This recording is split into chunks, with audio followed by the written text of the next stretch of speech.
welcome to the Soundtrack of Our Lives podcast. We're going to jump right in with the two hardest questions of all. Who are you and what have you been up to recently? Well, my name is Anna Stubbs, but my artist name is Kinzoogianna, and I have been releasing a bunch of singles and an album and some remixes for the last 18 months, maybe 20 months. I started writing the album last year, and it's kept me very busy I bet. because yeah, it's a solo album, and so I've done all the bass lines and the drum programming, and I've been playing flute for the first time, and yeah, arranging everything, and I just wanted to prove to the world that I could do it on my own, that I didn't need anyone else. And you did. I did it. I did it. That's awesome. Yeah, it's been really satisfying. Bet. So, how did you choose which songs to put out as singles? Oh, good question. The least weird ones. I don't know if you've heard any of the album. I have. I It's liked kind it. of good. I'm glad. Thank you for listening to it. It's I'm trying to sort of break boundaries and move things around, and I'm kind of known for that. Anyway, I feel it's my responsibility to be weird and try things out. And when I write something, I'm like, well, there's no proper form really, and there's like piano solos and stuff. They end up being quite long. So sadly, I have to choose the shortest ones to start with, Hmm.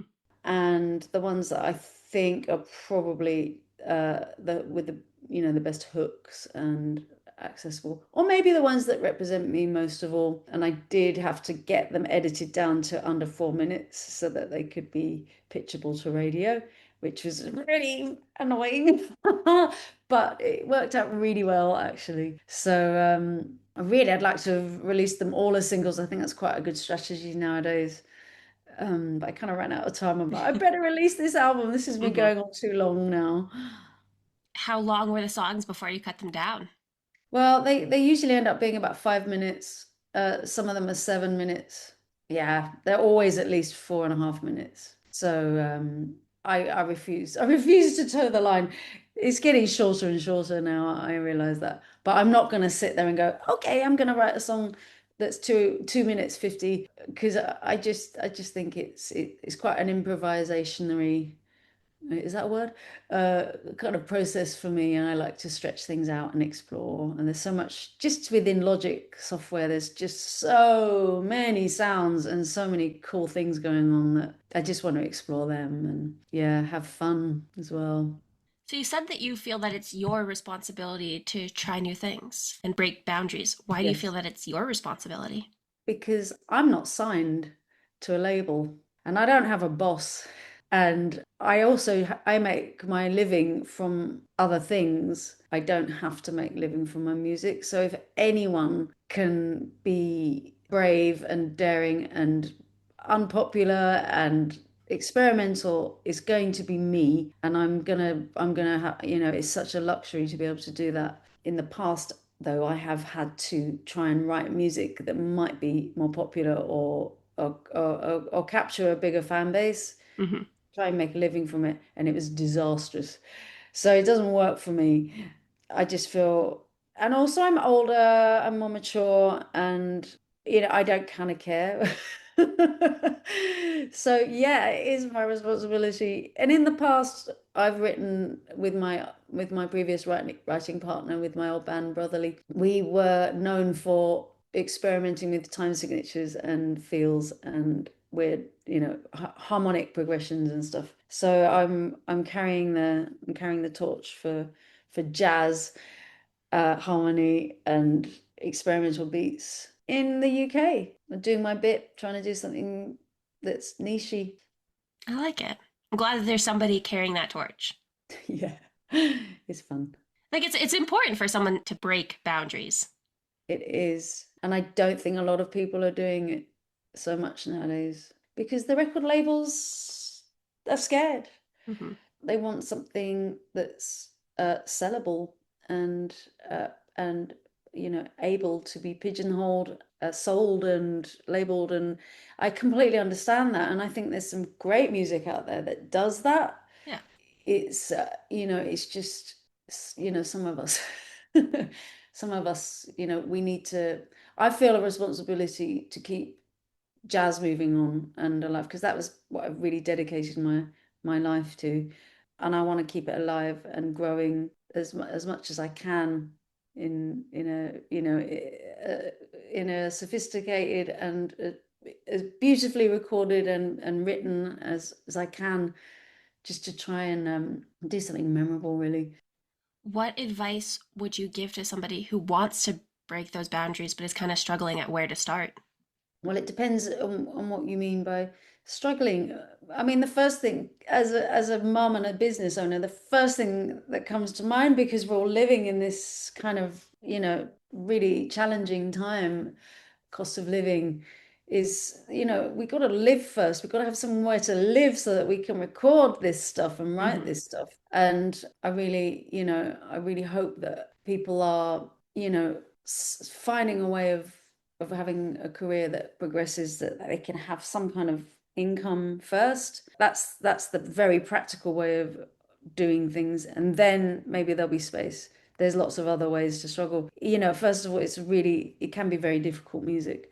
So spending a lot of time studying music, and I think there's a lot on YouTube nowadays. Hmm. If you want to study, like intricate rhythms or Latin rhythms or the jazz harmony of Herbie Hancock and Miles Davis, back in my day, you'd be really searching very hard and doing a lot of transcribing, and you'd probably be on your own and maybe need to go to college to study with people to do that. But I think that you could literally go on YouTube and find all the things you need to do. And yeah, and just try and be as independent as possible. Try and build a fan base or tap into a fan base community.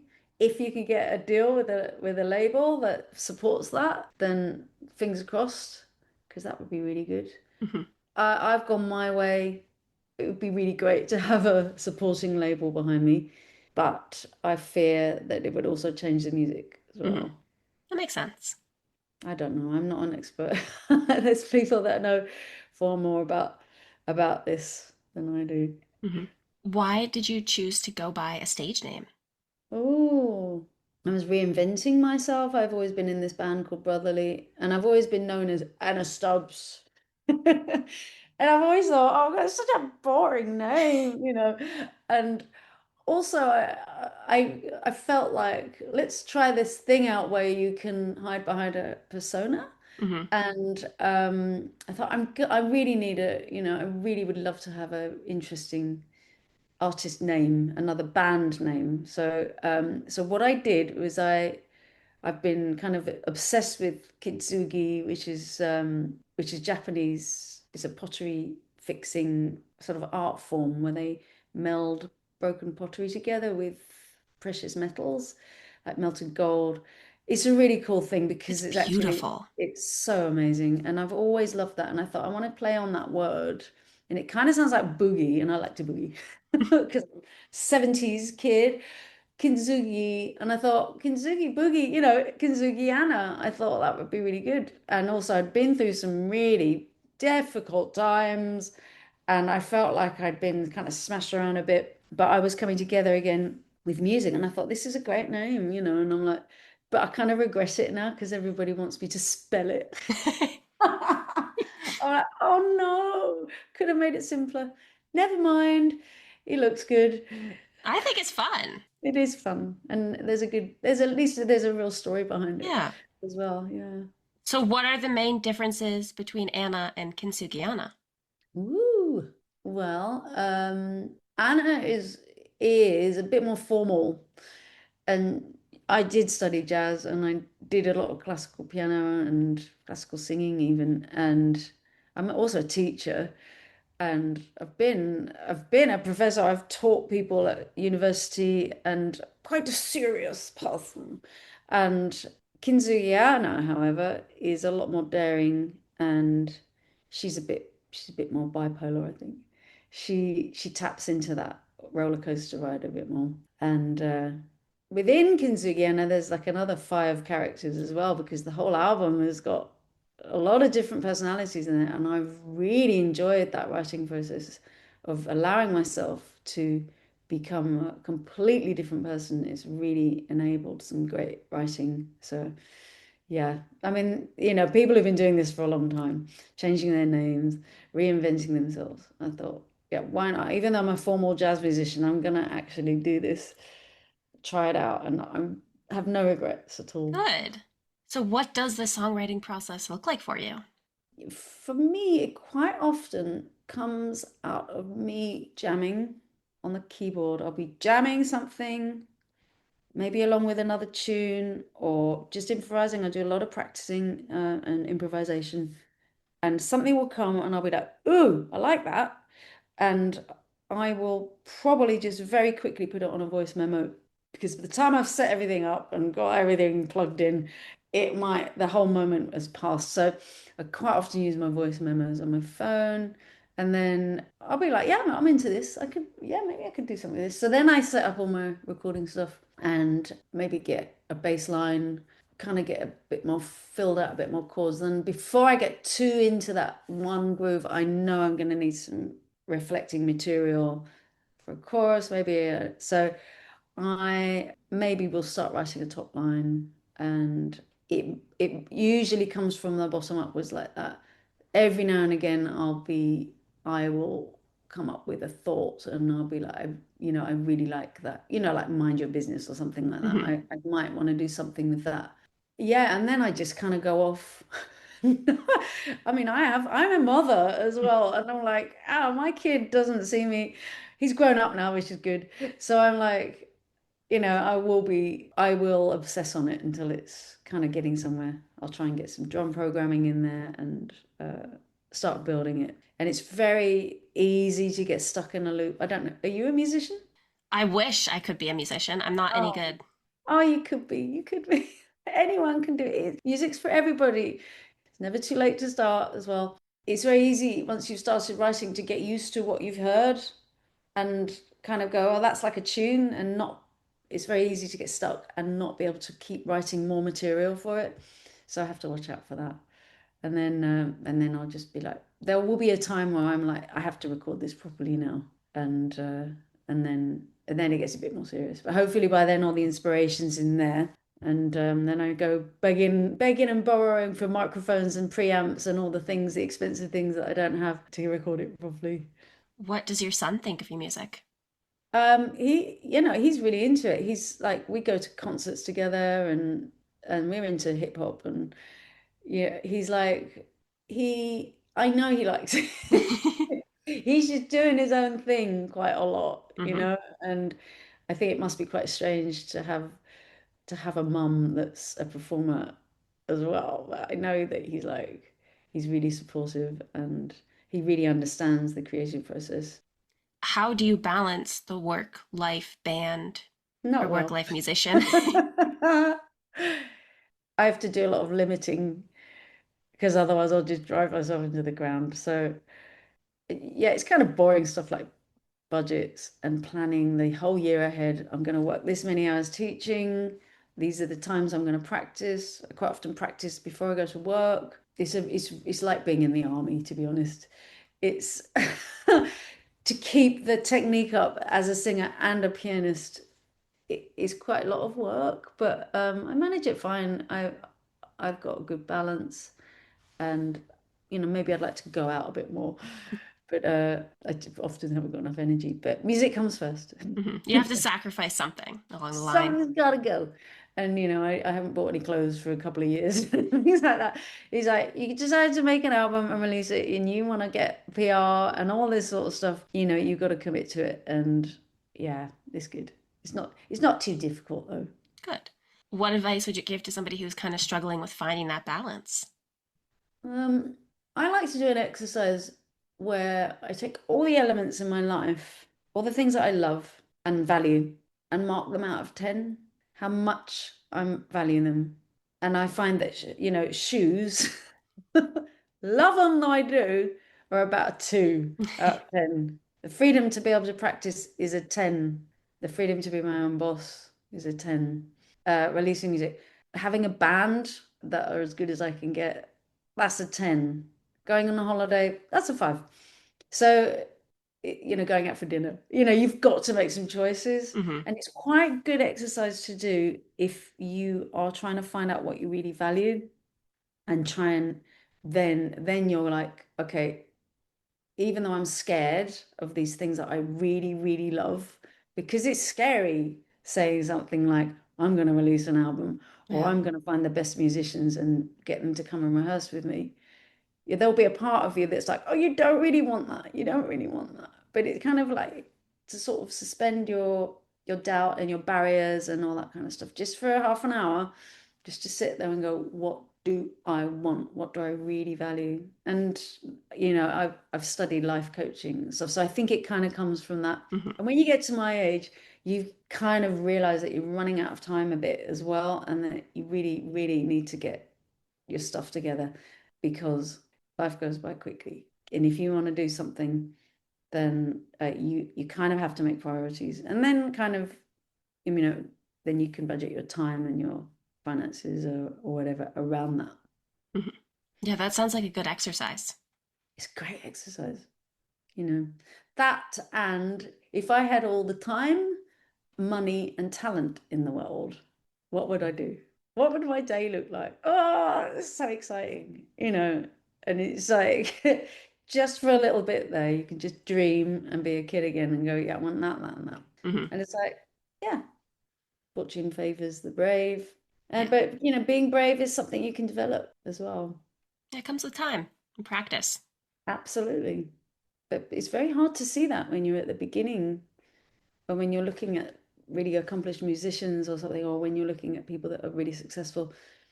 You think they've always been that confident, they've always been that brave, but actually they've had the same battle and they've just chipped away and been brave over and over again. So I would say to people, if you want to do something, be brave and be patient and keep trying and never give up.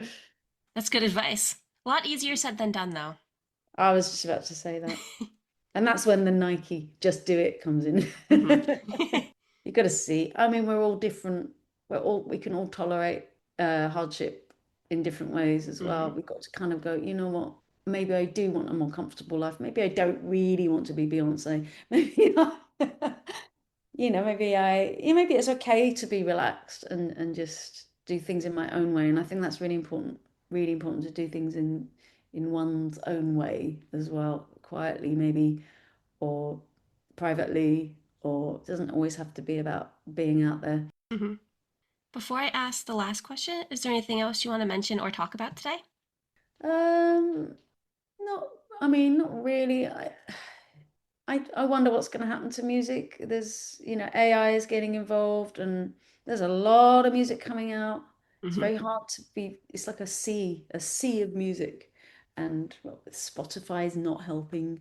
The big companies aren't really making it very easy for people. I haven't got a clue what's going on. I haven't got any ideas. I hope your generation have. Me So, too. yeah, it's up to you guys now. That's your responsibility. Somebody will figure it out. I hope so. Me too. Yeah, there's almost too much music in the world right now. 120,000 tunes a day. It's crazy.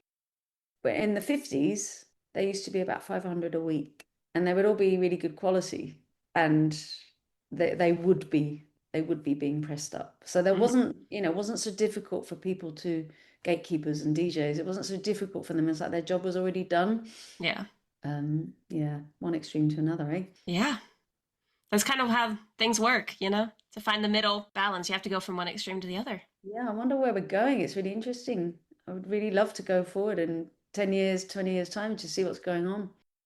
So, our last question is, what is the soundtrack of your life? Okay, I love this question. I've got two things going on. I'm just like any other musician. I get obsessed with a tune, and I need to talk about that first of all. And I don't know if you've heard of Thundercat and Remy Wolf, Hmm. but they've made a tune that's called Children of the Baked Potato. And first of all, it's a hilarious title. And the Baked Potato is a venue in Los Angeles. It's a little jazz venue. And I immediately clocked it.